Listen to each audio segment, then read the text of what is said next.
What do you get when you put Jackie, the joke man, Martling and Peter, Bales on a show called More Stand-Up Memories? You get this. Funny memories, funny stories, comedians and jokes you've seen before. So stay a while and laugh with us at least until you're bored.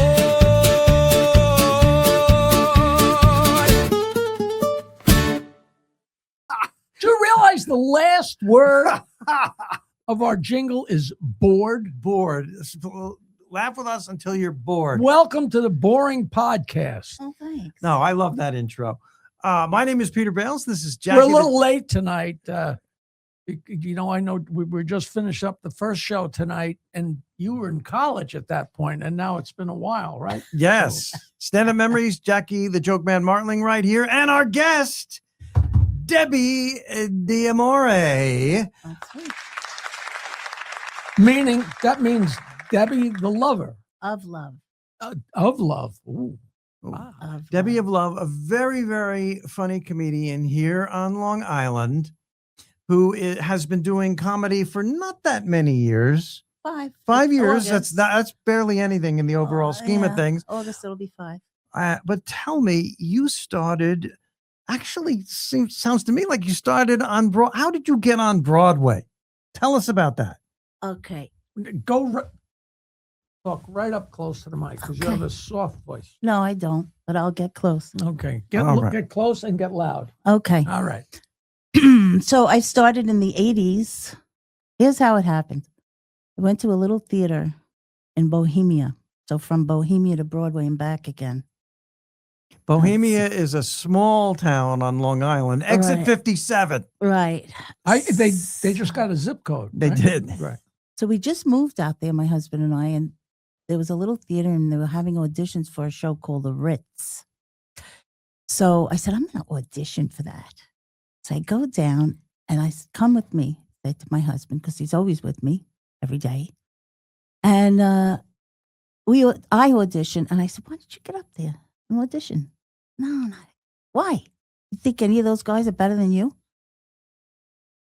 He gets up, he auditions, he gets the part. I got nothing. Oh, Not fair. So that started it.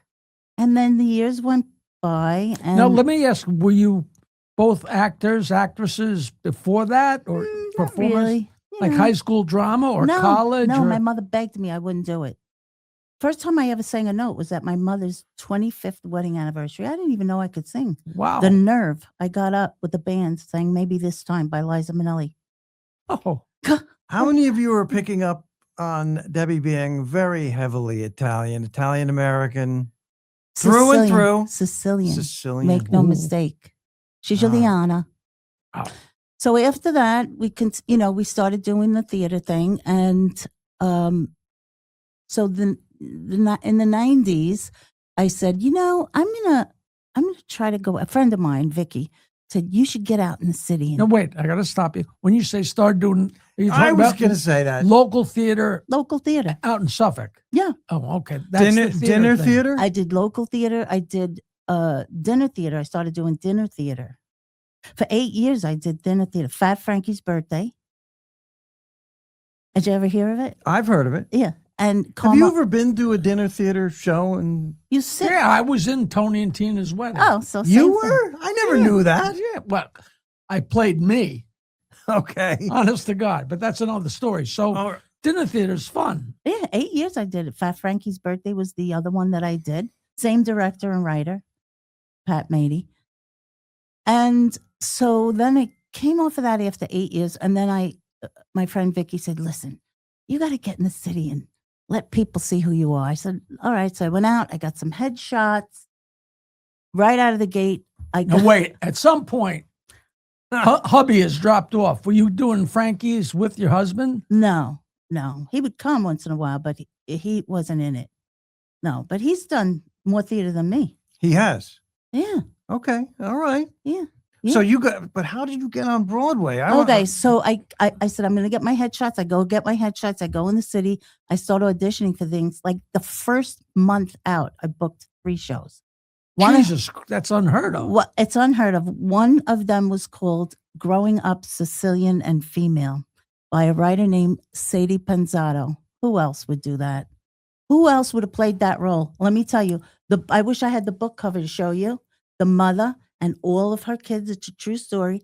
That mother looked exactly like me. They were older by now. Is there a bullet hole in the book cover? No. All right. But so then that happened. And then I just started looking in, the backstage. It's a periodical for actors, right? And I saw, I would go and audition, and I saw a View from the Bridge, Anthony LaPaglia. I love Anthony LaPaglia. I said, no, I couldn't go to the audition. I was working in a bank. So I set my picture in. You know what? There were 300 people on Broadway lined up for this.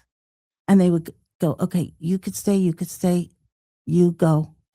And that's how they broke down the people. But they called me on the phone. They said, we want to see you. So I went. So you're still living on Long Island, right? I had 2 small children too at the time. So I went, and they asked me to prepare a monologue. So I did that, came home, and they called me and said, oh, the director wants to see you again. Call back. I had a call back. So I went, and he's like, I'm sitting there with all these people, and he's like, so happy that you could come, and blah, blah, whatever that interview was about. He said, it was $25 a week to do this show at the Roundabout Theater. Right. He said, oh, what I said, $25 a week. I didn't know who I was talking to. I don't even know where I was. I was like, so stupid. I was like, God, these people are big, but I didn't know they were. So I was just my silly old self. $25 a week. I said, it's going to cost me $25 a day to get in here. Right. Of course. They thought I was kidding. I wasn't kidding, but okay. I did the monologue. They cast me. So I'm like, I don't know, Mario, should I do this? Mario is your husband. Yeah, Mario's my husband. He's That like, had to be his name. Right. of course it is. Or Nunzio. And they pulled me right in. We want you to do the show. So I did it. Wow. So then the way it got to Broadway, because that wasn't really Broadway now.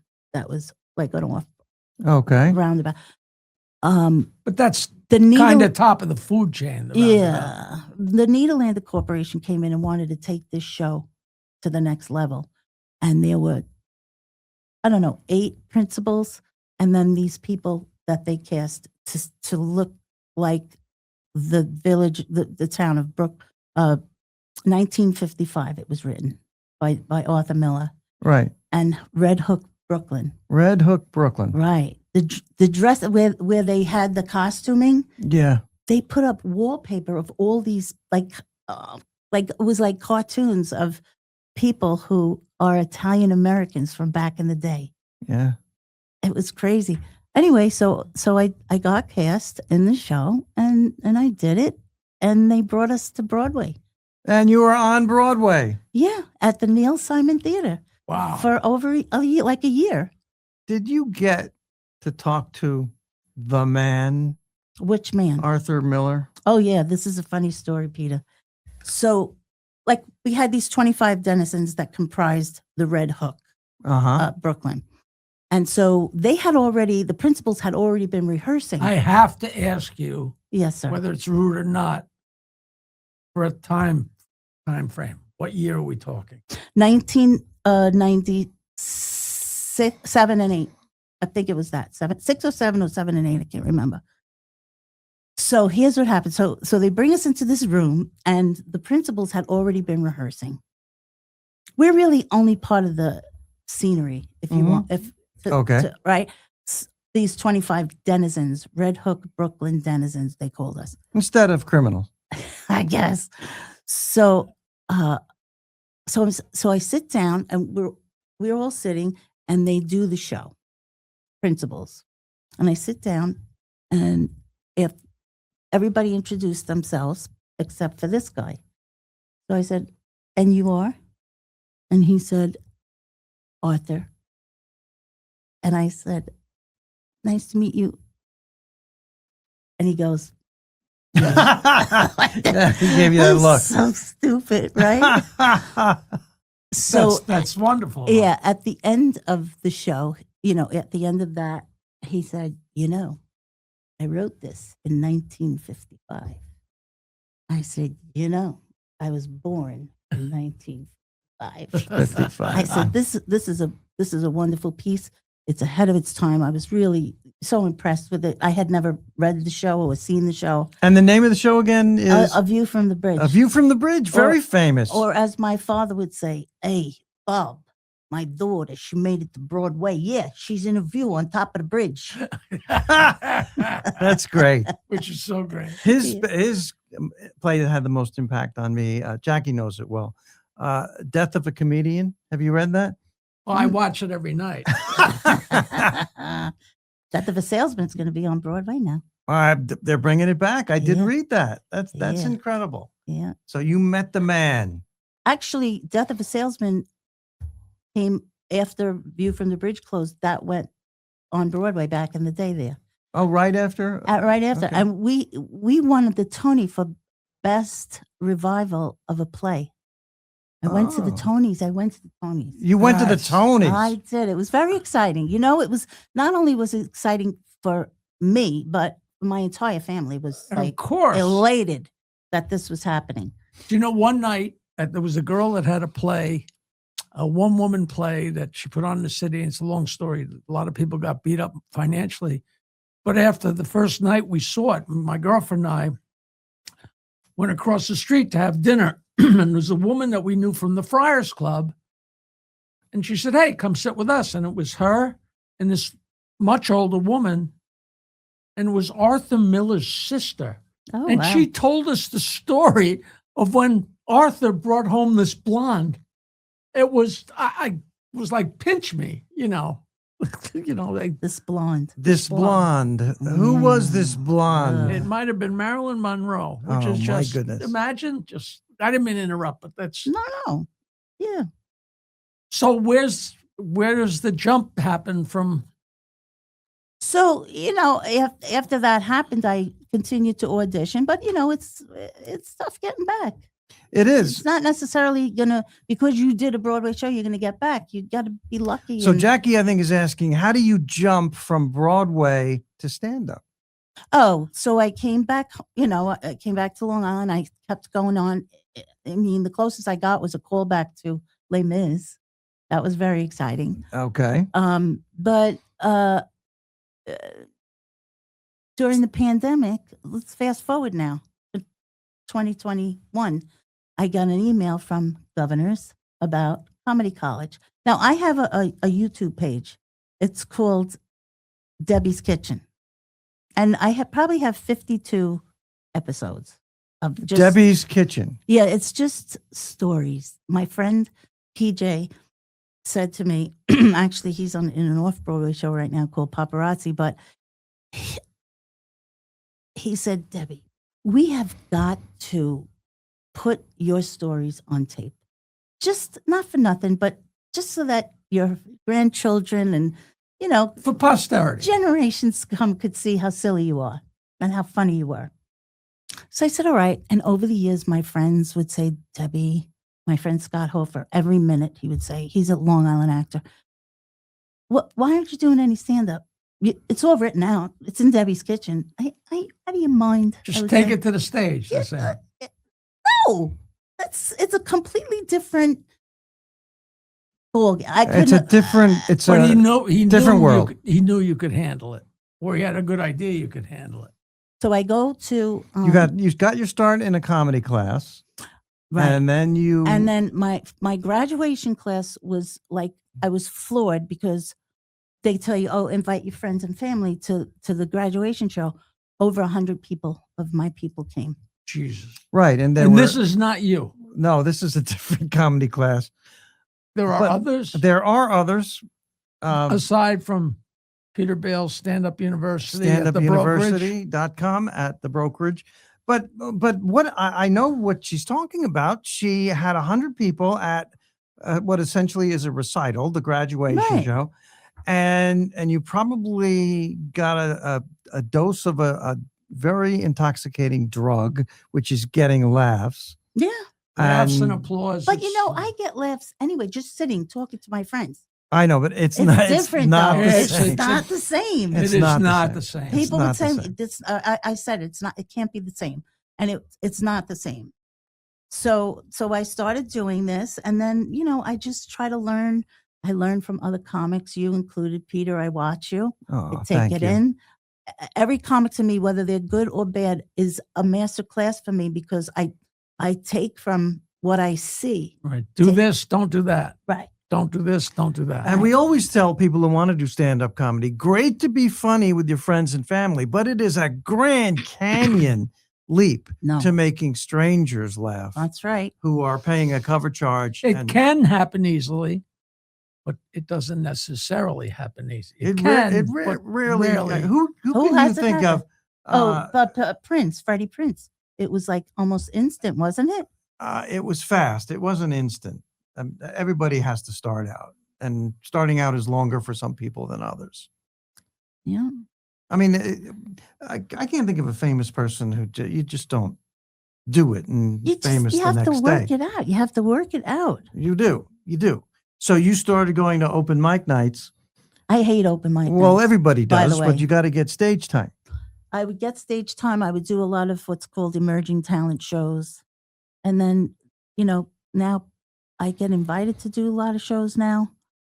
People invite me, Oh, which is great. very nice. Restaurant shows. And, Right. Well, and stuff. And I go to Sunday Night Funnies at Governor's just to show my face and absolutely. and network with other comics and yeah. And we did. What is that in the That's they on a Thursday show. They call it All Star yeah, comedy and on on Thursday. Sunday they is that call in it the champagne room or whatever it's called? Giggle Room. the The giggle. giggle Room. room? No, it's in the big main room. Oh, On oh. Sundays, they call it the Sunday Funnies, which is an antiquated term, but a wonderful term for The the. fundraisers. Yeah. Yeah, well, but the Sunday Funnies refers to the comics that used to be much expanded in the Sunday edition of newspapers. That's an old Yeah, in the 30s, Peter. Yeah, I mean, know, but that's why I love history. I'm calling attention to it. And we just did a show for an older crowd celebrating St. Patrick's Day. Yep, we did. We did, and then, and now she's here. What I had 3 shows over the weekend. you did? You had Yeah. it's more than me. I had Smithtown Performing Arts Center on. That was the Irish night. Imagine the Italian girl at the Irish night. That's fun. You were I sang Cello la Luna. Okay. So you were hired for an Irish comedy night. That's right. Okay. Somebody's got to teach these people. To grease up the pot. The coddle. You heard of coddle? Who's a famous comic who's inspired you? Oh my God, there's quite a few. Peter Bales for one. What about Jackie? Jackie. I used to listen to the show. Oh, did you? Oh yeah, yeah. I liked him until he started making fun of who? Diana. He used to sing that song after she died. Did he really? Yeah, Diana, Princess Diana. yeah. I I felt so hurt. How dare you? And then it went off. did. Are you sure? I don't remember.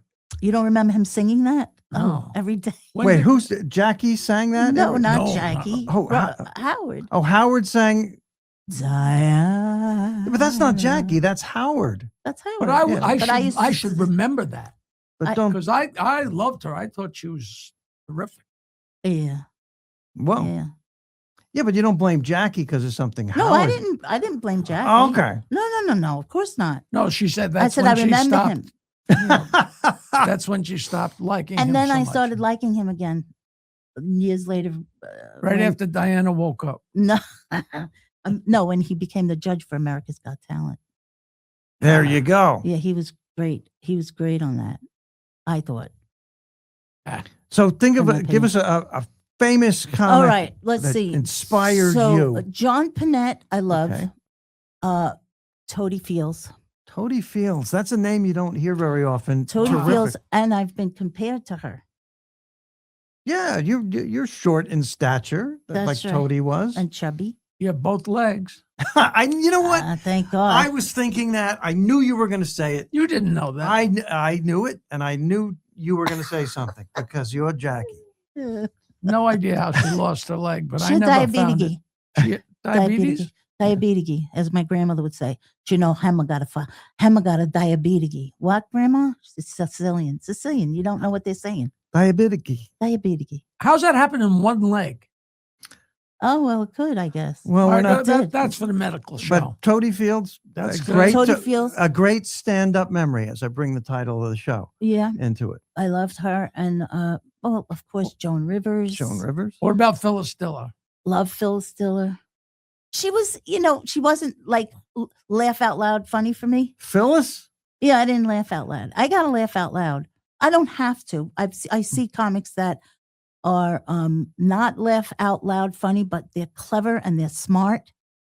And so I appreciate them, but I don't necessarily laugh out loud. Well, I think laughing out loud is part of what comedians want to do and need to do. Yeah. I mean, it's not, I don't want to watch a stand-up comic and go, clever. You know that I sold jokes to Phyllis Diller, right? Do you know that? Oh, you did? I still have a copy of the check for $13. Wow. For how many jokes was that? She sent out a piece of paper, a mimeographed, her people sent a mimeographed thing, because I guess Rodney had told her about me, and she contacted me, and it said, Miss Diller pays $3 for an A gag, which is a joke that stands on its own, and $1 for a B gag, which is just a line that can kind of be added on.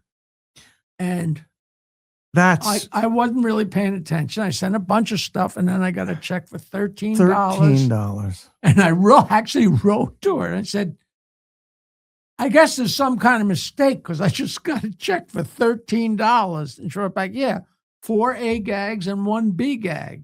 That's what and I was like, are you shitting me? Did you say that or did you? I don't know what I said. I cashed the check, I'm sure, but I got my You were friend. insulted by that? it's staggering because this is at a point where this wasn't when she was starting in 1952. She was an established, but that was And the you were gig. probably selling stuff to Rod. That's not what Rodney was paying. No. And I way underpaid. I even didn't sell a lot of jokes to Rodney, but the ones that if he took a joke, it was $50, which still isn't a lot of money to a huge Vegas headliner. But he's, so many jokes coming and going, blah, blah, blah, blah. But $3 and $1, it's like, Unbelievable. Save the ink. All right. I didn't mean to cut into You your time. shouldn't even cash that check if you were I have a insulted. copy of it. I might try and cash it So again. so Yeah. Debbie, Yeah. it's great that we're getting the names of these great female comics out there. Phyllis Diller, Mhm. who really was inspired and was helped by Bob Hope. Bob Hope really took Oh. care of her. Hmm. Really took care of it. Really took care of her. My friend's father knew Phyllis Diller, so we got to hang out with her. She came to Dangerfields one night, I remember, and she was cool, and a lot of fun. Now that's not one of those ones you had sex with. No. See, you see how hard she's laughing? She knows how absurd that premise is. Okay, so Toady Fields, Phyllis Diller, You had sex Joan- with her? No. John Panette, John Panette, Joan Rivers. I had sex with John Pinner. I love Billy Crystal. Billy Crystal. Love Robin Williams. Great guys. Great they're, guys. I mean, great talents. Geniuses. Truly. So, what's the toughest part of being a stand-up? 5 years, you're still new. Yeah. Well, What's the toughest the part? toughest thing is like once I get a microphone in my hand, I'm pretty much okay. Mhm. But getting to get there, to get on stage the whole day, I'm like, And that never goes it away. never goes away. Chris Rock said, comedians don't get paid for doing their show. They get paid for the 20 minutes before the show, which I think about every time when I'm waiting to go on because it just seems interminable. Mhm. You know, and there's a comic up for you, and it doesn't matter who it is, even you know, they laugh like that. That's another laugh I'm not going to get, you know. Mm. It's just a crazy disease. But once you're there, Once I'm there, you're off to the races. I'm all right. Yeah. I feel okay. I mean, you know, some nights are better than others. I think the audience dynamic has a lot to do with the energy that you're putting out. You know, if you like right out the gate, bam, you got a laugh. My first line that I always say always gets a big laugh. What is it? So, well, Don't make her wreck her. Then everybody will know. That's okay. I don't think. What is it? You want to know really? Yeah. So I come through the audience, or if I come from backstage, no matter where I come from, I'm rubbing up against somebody. Did I rub up against you? I feel like I did. Did you feel it? I felt it. I know I felt it because I had a little sensation right here in my nipple. Bam, it gets a huge laugh every time. I can totally I understand used to that. do that very same joke. Because Did you? Yeah, well, a version. I used to tickle guys on the balls. He'd go by and Another favorite word of mine, bulls, nipples, balls, bush, balls. bush, bulls, and nipples. My favorite words. You cannot miss with bush balls and nipples. In fact, I think you should name your album that. okay. Or I should have a podcast. Bush balls and nipples. God, that word, I love that. Bush balls and nipples. Bush bales and nipples. Bush bales and nipples. So right out the gate, if you And you find out how loose they are, Mhm. etc. That tells a whole tale. Mhm. Then I ask how I look. I shaved for this, and I get the guy right in front of me. There's always got to be somebody that I can talk to because then I feel like I'm in Debbie's kitchen. So me and that guy, it's just me and him the whole Now night. you do some crowd work, and that can be risky because you don't know what's going to happen. Yeah, but I don't ever make that person feel nervous about it. Like I do go over and say, "Do you want to feel it?" That's and then that gets another big laugh. Now I say, "Come on, feel it." So you're nice to your audience when you Oh, talk. Like always. Jackie is nice I to love his the audience I love when the he audience. talks to them. What happens? What do you say to a bald guy? I'm Come not- on. I haven't talked to the audience I don't insult. degradingly in No. 20 years. No. Oh, People, really? People still say to me, I'm going to come tonight. Don't pick on me. I'm like, I haven't picked on anybody in 20 years. I don't pick on anybody. Somebody heckles you, you shoot back, but that's it, you know. Oh, I just invite them to come up. Well, Do you need a microphone? Do you need the microphone? At Come on. every one of Jackie's shows to this day, there's a bald guy who's bald because he's doing U-turns under the sheets. I haven't said You- that on stage in 20 years. Every week he says that.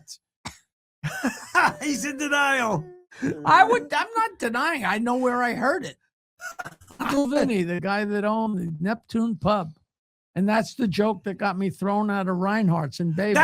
I knew that. I was going to. I was doing this. I was back when there was no such thing as comedy. 28 minutes, Pete. I was producing a show in Bayville in the middle of nowhere in the winter. And the guys were coming out from the city, like famous guys would come from the city because they'd make $50 in the snow. They would drive to Bayville. And one night we were doing a show, and it was a huge old bar. It's the Crescent Beach Club now, but it was a big old wooden bar, and it was huge. And the room was so big, and they had one of those flappable things that closes the room into two. And it had a door, was part of the fake wall. Mhm. And in front of the fake wall, I had this stage with my little sound system and everything. And I went up to start the show, and I'm rambling, and I'm killing them pretty much. And the door opened, and a bunch of guys walked through the door. And I said, "Oh, look at that guy. He's got a bald forehead from doing U-turns under the sheets." And everybody went wild.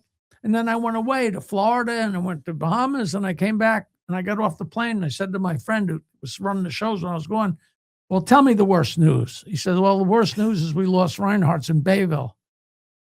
So what are you talking about? We sell that out. We pack them in. We make a fortune. He says, yeah, but you told the mayor that he had a ball. Oh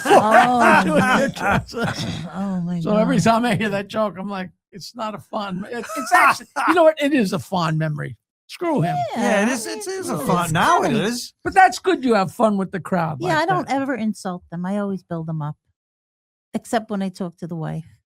Then Yeah, what Listen, happens when what you do you talk to the care? wife? I say, what do you care if I'm with him? Now, at least you won't be the one who's nauseous. All right, good. And you could peddle off Mario to the wife, and then we got something happening here. All right. Well, So listen, this has been a wonderful new comedian because 5 years is still new. And you're working all over Long Island and you're a regular at the Governor's Clubs. yeah, I do my time there. Yeah. Governor's has 3 clubs, Levittown and the brokerage in Belmore and way out exit 57, McGuire's. Don't make it sound so far away. It's not exit 57. That's Very nothing. far. Very- Debbie D'Amore going from the theater to stand up. I still do theater. A year ago, I did Menopause the Musical at Smithtown. They're still doing it. That must be fun. It was a lot of fun. That 4 must be women, fun. And now I'm doing a show. Donna De Lipari is the writer's name. It's called Senioritis. Senioritis. I've had that. I've had it too. Yeah. So that's happening in May. So I'm trying to learn lines right now. That's when you get a social disease from a Mexican. I think I have that. Okay. Now, this is Congratulations. thank you. you. Thank you for coming on. Where do people find out where you're performing? You got a website I have a or website, Facebook? Or? DebDeebDee.com. My sister-in-law usually updates it for me, but also I Spell post that again. Deb, DeebDee, Deb D. DebD.com. And I have, of course, Facebook, Debbie D'Amore, and I have Instagram, and sometimes I post funny things on TikTok. Where do people find Debbie's Kitchen? YouTube.com/Debbie's Kitchen. That's easy. Ah, That's easy. Debbie's Kitchen. Yeah. Well, listen. You can get it on my website too. There's a little a little link. cartoon. Click on that. All of the episodes will come up. This has been Debbie D'Amore. She's a spark. I bet you're sick of people calling you a spark plug. You are a spark plug. I've never heard that before. Well, it's a compliment. It's a little, a small bit of energy in it. Cute as a button. I've heard. I just one time. heard I somebody get say, cute as a button all the time all to the this time. day. Why can't I be beautiful? She's so beautiful. Never. I was called a spark plug when I used to do punt returns in 6th grade football. Really? I've Spark heard plug. Pitbull. Yeah. My daughter's father-in-law calls me your mother's a pitbull. My nickname when I did sports in the locker room was French bread. French bread? With butter? Hold on. We've got to take time to figure out what he meant by that. Oh, come on. It's about as cheap and stupid as you can possibly get. What do you expect? We're actually closing out this show. French bread. You know, it's a, come on. What kind of, it's a stupid French bread, like a good sized. A good loaf. Oh, like It's a phallic. Well, that has to do with the whole reason why you were on the football team. Why? what? Because the coach said, Take a shower even though you have no penis, so make the other guys feel good. Is that what you're alluding to? I'm setting you up for a joke, but you didn't embrace it enthusiastically. No, I don't. Because it's I am too not here to personal. help you. I'm here to help It's- Debbie D. Debbie D'Amore has been our guest. She's a wonderful new comedian on the scene. Check her out. Jackie the Joke Man Martling was on the football team because the coach wanted him to take a shower and improve the team's morale. Very good. All right, I listen. I pay attention. I was on a basketball team once. Really. It was 2 years before they found out I was a woman. I'm Peter Bales, Jackie the Joke Man Martling, Debbie D'Amore. We'll be back. Stand-up Memories. We'll be back with more. Thank you. We'll be back. Everybody. Thank you, Deb. Thank you.